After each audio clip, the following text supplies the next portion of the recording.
चलो आपका बाद में बताते हैं। भाई ने बहुत अच्छा सवाल किया है। उस्मान वो गाड़ी में ना इन्हें बताओ किताबें निकाल लाओ ज़रा, और एक किताब मुझे दे देना। भाई ने सवाल पूछा है, हमारे ख़ानदान में सांस का बड़ा मसला है। मेरे मोहतरम भाइयों, मैंने एक किताब लिखी है नमाज एंड मॉडर्न मेडिकल साइंस। उसमें मैंने लोगों को बताया है कि असल में नमाज थी क्या, असल में नमाज है क्या, और हमने नमाज को क्या समझ लिया। मेरे मोहतरम भाइयों, अगर हम सिर्फ प्रॉपर तरीके से, कल मेरे पास ना कुछ डॉक्टर आए, उन्होंने कहा कि डॉक्टर साहब आपकी बातें ना बड़ी अजीब अजीब होती हैं। अच्छा, मज़े की बात यह फ़ायदा होता है, होती अजीब है लेकिन हैरान इस बात में फ़ायदा होता है। इसके पीछे लॉजिक क्या है, ये फ़ायदा कैसे करती हैं। वो कहने लगे कि मेरे शैटिका पेन थी, मैंने वो लंबा सजदा किया और अल्हम्दुलिल्लाह मेरी शैटिका पेन बहुत बेहतर हो गई बिना दवाई के।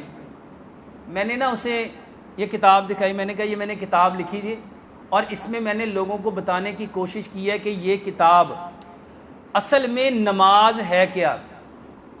मेरे मोहतरम भाइयों, नमाज का एक एक पोस्चर, नमाज की एक एक हालत, अल्लाह की कसम खा के कहता हूँ, इस कायनात के अंदर बसने वाले जो इंसान है ना, उनके लिए रब ताला की तरफ से इनाम है, इनाम है। और बदकिस्मती हमारी ये है कि हमने उसको अपने ऊपर समझा कि ये तो साढ़े ते फ़र्ज़ है, इनके पढ़े बगैर तो गुजारा ही कोई नहीं। अभी मैंने क्या कहा, एक है अपनी मर्ज़ी से मानना और एक है डंडे के ज़ोर से मानना, तो बेहतर क्या है। मेरे मोहतरम भाइयों, ये किताब दिखाइएगा।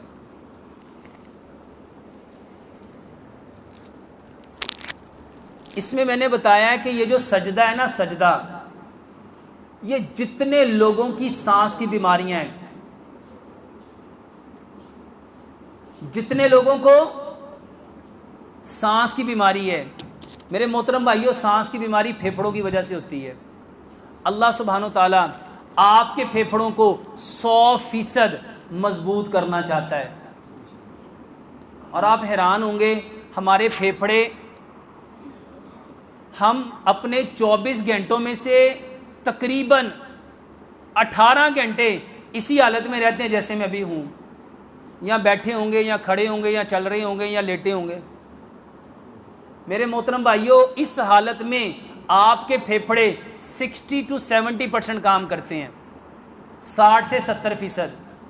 दूसरी हालत है रुकू, जिसको बोइंग पोजीशन कहते हैं, 90 का एंगल, इसमें आपके फेफड़े 70 से 80% काम करते हैं। और तीसरी हालत है सजदा। जब हम सजदा करते हैं ना, तो हमारे फेफड़े नीचे आ जाते हैं और पूरे खुल जाते हैं। अभी फोर्स ऑफ ग्रेविटी ने हमारे लंग्स को नीचे को खींचा हुआ है इधर से। जब हम खड़े होते हैं तो हमारी टांगों से, जब हम सजदा करते हैं तो फेफड़े किधर को आ जाते हैं, नीचे। उस वक्त फेफड़े 100% काम करते हैं। और प्यारे पैगंबर जनाब मोहम्मद सल्लल्लाहु अलैहि वसल्लम ने क्या फरमाया, अगर लोगों को पता चल जाए कि सजदे में इंसान को क्या मिलता है, तो इंसान कभी सर अपना सजदे से उठाए ही ना। दूसरी हदीस है, नबी सल्लल्लाहु अलैहि वसल्लम ने फरमाया, सजदे में इंसान सबसे ज़्यादा अपने रब के करीब होता है। एक और हदीस है, नबी सल्लल्लाहु अलैहि वसल्लम ने, सजदे में इंसान का सर अल्लाह के कदमों में होता है। मेरे मोहतरम भाइयों, अगर अपने फेफड़े मजबूत करना चाहते हो, इस भाई का मसला है, मैं कोई दवाई नहीं बता रहा, हर 2 घंटे के बाद 10 मिनट का सजदा करो। हर 2 घंटे के बाद।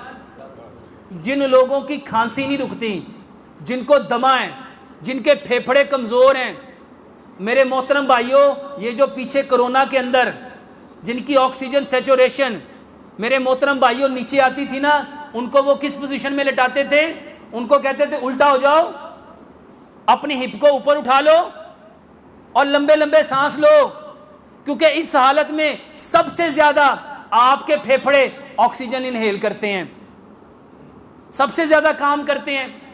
तो मेरे मोहतरम भाइयों, लंबा सजदा करो। अब जिसने जिंदगी में कभी लंबा सजदा नहीं किया, वो पहले दिन कैसे करेगा।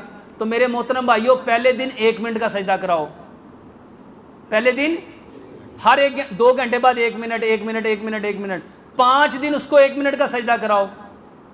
अगले 5 दिन उसके 1 मिनट जब परफेक्ट हो जाए तो फिर 2 मिनट का करा दो, अगले 5 दिन 3 मिनट का करा दो, अगले 5 दिन 4 मिनट का करा दो, अगले 5 दिन 5 मिनट का करा दो, हत्ता कि उसको बढ़ाते जाओ। जिस दिन उसके फेफड़े 10 मिनट पे चले गए ना, वो खुद कहेंगे सिर्फ सांस ठीक नहीं हुआ, डॉक्टर साहब मेरा रंग। अच्छा बताओ, जब खून से चेहरे पे आएगा चेहरा साफ होगा कि नहीं होगा? अच्छा, जब दिमाग को खून ज़्यादा मिलेगा दिमाग परफेक्ट काम करेगा कि नहीं करेगा? जब आंखों को ज़्यादा खून मिलेगा आंखों की बनाई तेज़ होगी कि नहीं होगी? जब दांतों को खून ज़्यादा मिलेगा दांतों का ये जो पायोरिया है, दांतों की सेंसिटिविटी है, ये जो दांत हिलते हैं क्या मजबूत होंगे कि नहीं होंगे? जब कानों को खून मिलेगा ये मजबूत होगा कि नहीं होगा? मेरे मोहतरम भाइयों, एक सजदा नहीं है, इसमें मैंने बताया एक सजदा 80 बीमारियों का इलाज है। मेरे मोहतरम भाइयों, सिर्फ सजदा लंबा करो, कोई दवाई नहीं है। और भाई पूछते हैं, अच्छा लोगों के यहाँ ये भी बड़ा प्रॉब्लम है कि सजदा लंबा करने से क्या मुराद है?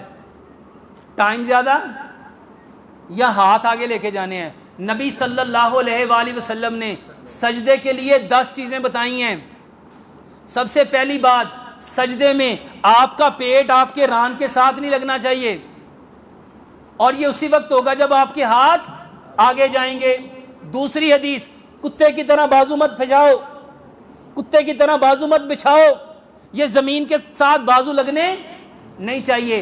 तीसरी हदीस, बाजू ऐसे रखो कि बगल की सफ़ेदी नजर आए। चौथी हदीस, अगर बकरी का बच्चा यहां से गुजरना चाहे तो आराम से गुजर सके।